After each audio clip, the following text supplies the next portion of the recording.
오늘 우리에게 주신 하나님의 말씀은 창세기 33장입니다. 창세기 33장 1절로 20절 말씀입니다.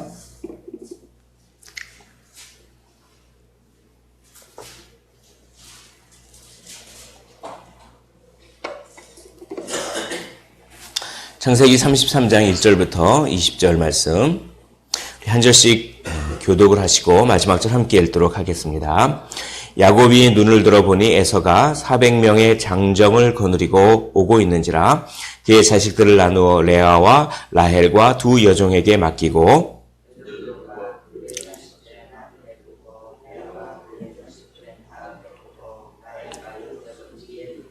자기는 그들 앞에서 나아가되 몸을 7번 땅에 굽히며 그의 형 에서에게 가까이 가니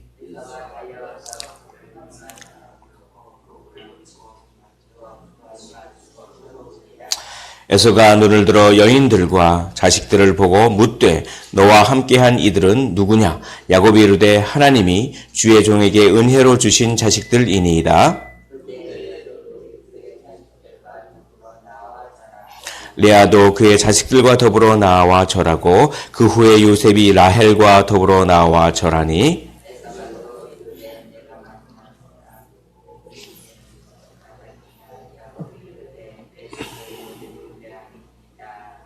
에서가 이르되 내 동생아 내게 있는 것이 족하니 내 소유는 내게 두라.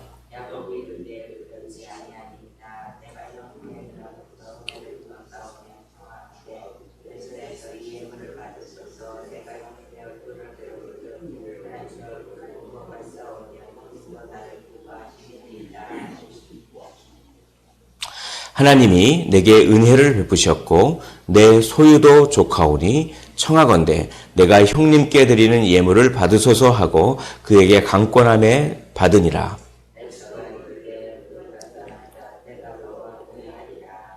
야곱이 그에게 이르되 내 주도 아시거니와 자식들은 연약하고 내게 있는 양떼와 소가 새끼를 데리고 있은즉 하루만 지나치게 몰면 모든 떼가 죽으리니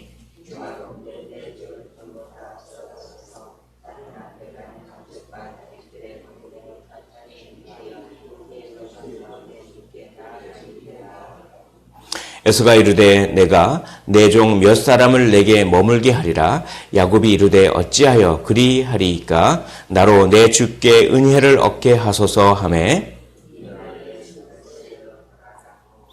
야곱은 숫곳에 이르러 자기를 위하여 집을 짓고 그의 가축을 위하여 우릿간을 지었으므로 그 땅 이름을 숫곳이라 부르더라.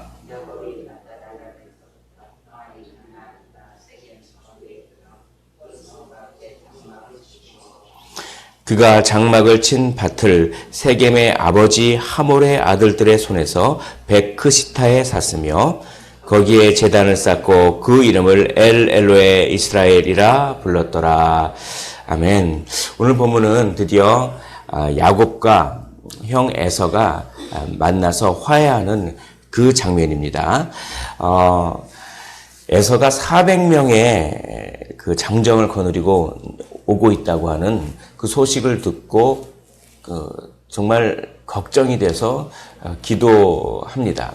기도를 하니까 하나님께서 그 기도의 응답을 들어주시는데 하나님의 기도 응답이 무엇이었냐면 하나님과 씨름하는 것이었습니다.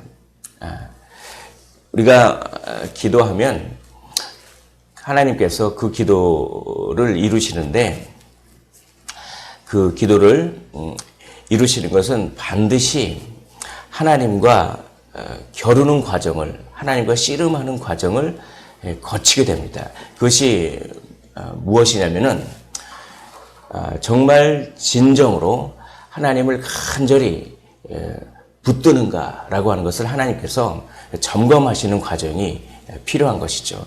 오늘 본문을 잘 이해하기 위해서 우리 32장을 보시면 32장 11절을 보시면 제가 32장 11절을 읽어보겠습니다.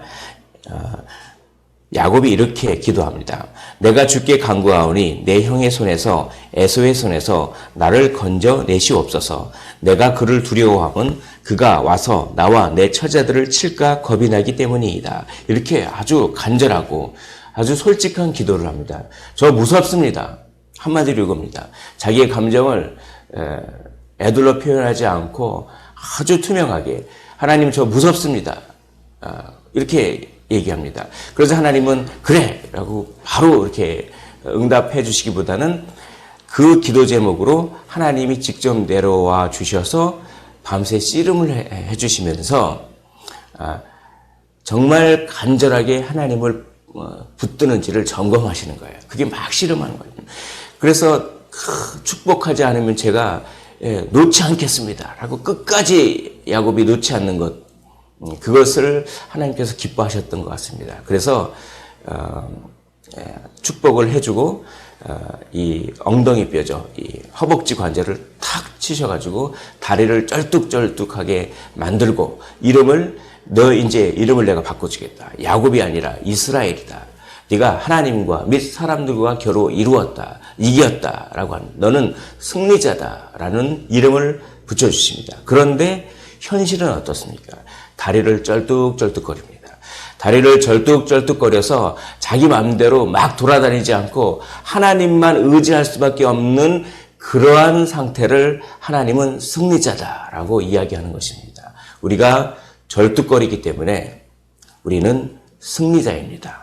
이제 그 분이엘의 하나님을 만난 다음에 오늘 본문이 오는데, 이제 하나님께서 축복하셨기 때문에 분명히 이제 형 에서를 만나더라도 뭔가 일이 잘 될 것 같다는 확신이 있었지만 그래도 대비책은 마련해 주죠. 그래서 자기의 처와 자식들을 세 그룹으로 나눠서, 그렇게 맨 처음 그룹은 여종들과 그 자식들, 두 번째 그룹은 뭡니까?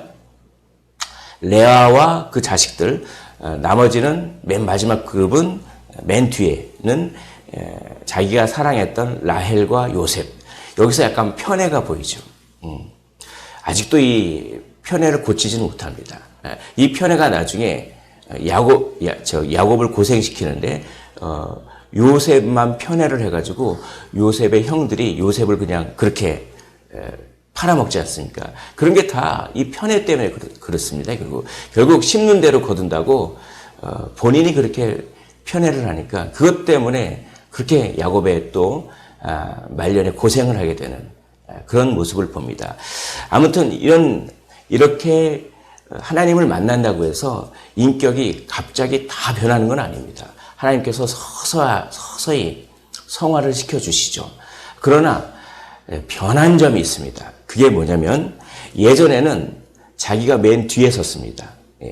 그래서 앞에 다른 사람들을 세우고 자기는 맨 뒤에 서서 형이 앞에 이 사람들을 치면은 자기는 도망가려고 그랬습니다. 그러나 이제는 그렇지 않습니다. 자, 우리 33장 3절을 한번 읽어보겠습니다. 제가 읽어보겠습니다. 33장 3절에 자기는 그들 앞에서 나아가되 몸을 7번 땅에 굽히며 그의 형 에서에게 가까이 가니. 이제는 맨 선두에 섭니다. 이게 달라진 거예요. 이게 분이엘의 하나님을 만난 다음에 이게 달라진 점입니다. 하나님께서 어찌하든 인도해 주시겠지라고 하는 믿음으로 맨 선두에 서서 이 쩔뚝쩔뚝거리는 다리를 절면서 맨 선두에 가서 완전히 이제 저는 하나님께 이 결과를 다 맡겨버립니다 라고 한 이 야곱의 믿음이 여기 있습니다. 사랑하는 성도 여러분, 우리는 절뚝절뚝거리지만 우리 인생을 전부 하나님께 맡겨버리면 하나님께서 가장 좋은 것으로 우리의 인생을 책임져 주실 줄 믿습니다. 그것이 무엇입니까?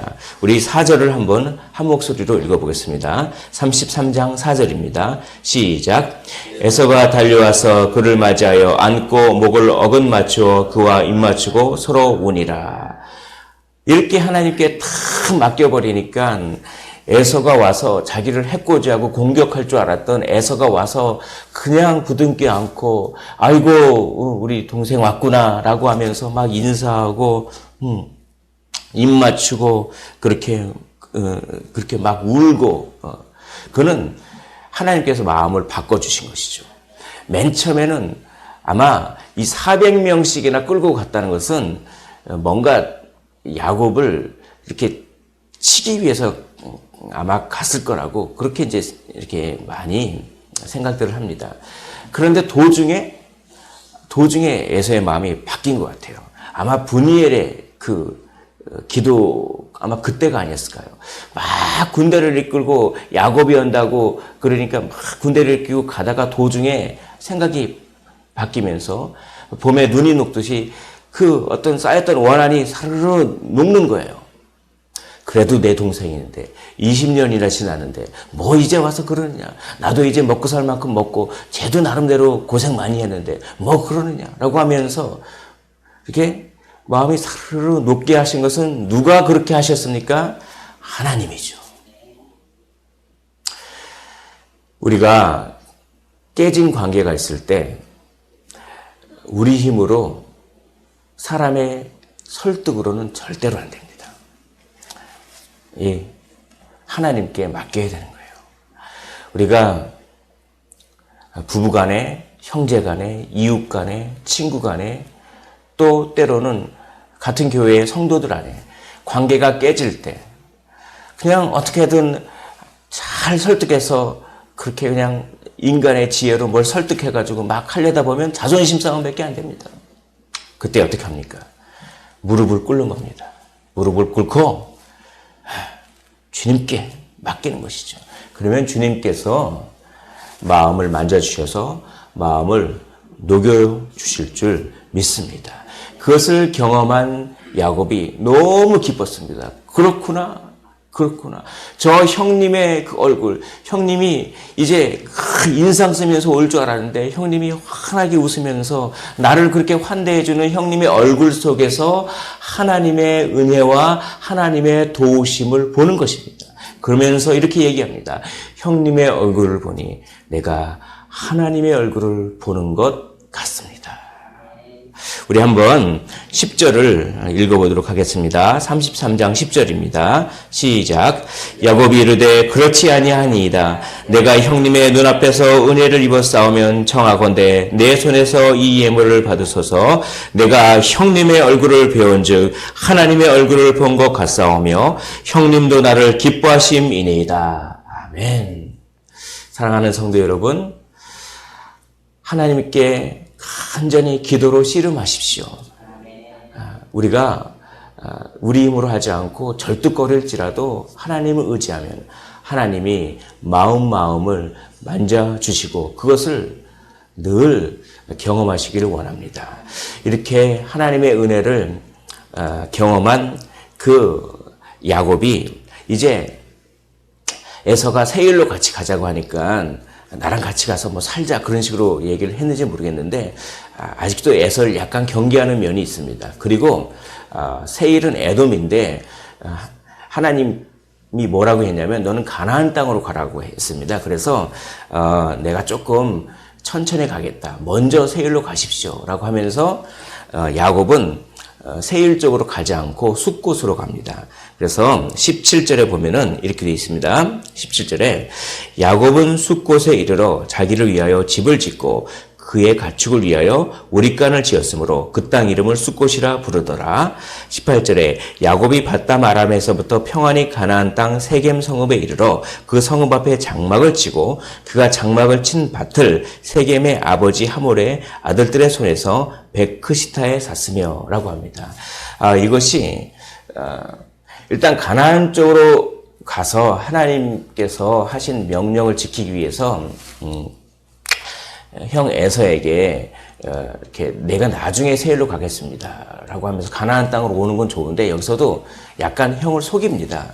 그러니까 이게 은혜를 받아도 약간 자기의 연약함이 그대로 남아있어요. 그냥 솔직하게 내가 정말 형을 도망가서 이렇게 베델에서 있었을 때 하나님이 나한테 나타나셔서 너는 이렇게 다시 가나안 땅으로 돌아오라. 그래서 내가 가나안 땅으로 돌아갈 거니까 형님 이제 형님은 형님의 고향인 형님의 본거지인 세일산으로 가고 나는 가나안으로 오겠습니다. 뭐 이러면 되는데 형을 순간적으로 또 무서워한 거예요. 형 말을 안 들으면 또 그럴까봐 약간 경계를 하면서 형이 먼저 가십시오. 제가 나중에 세일산으로 가겠습니다. 라고 해놓고선 그쪽으로 안 가고 숲곳으로 갑니다. 연약함이 아직 남아 있습니다.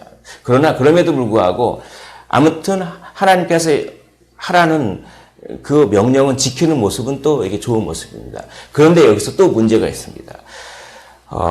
야곱은 베델의 하나님을 만났을 때 내가 다시 이 베델로 와서 하나님께 하나님의 은혜를 베푸시면 하나님이 나를 지켜주시면 내가 다시 이 베델로 와서 하나님께 예배를 드리겠습니다 하고 약속해 놓고서 베델로 가지 않고 숲곳에 이르러 자기를 위하여 집을 짓고 또 세겜 성읍에 이르러 그 성읍에 장막을 짓고 세겜 땅을 사고 어떻게 하냐면 거기에 안주해 버립니다.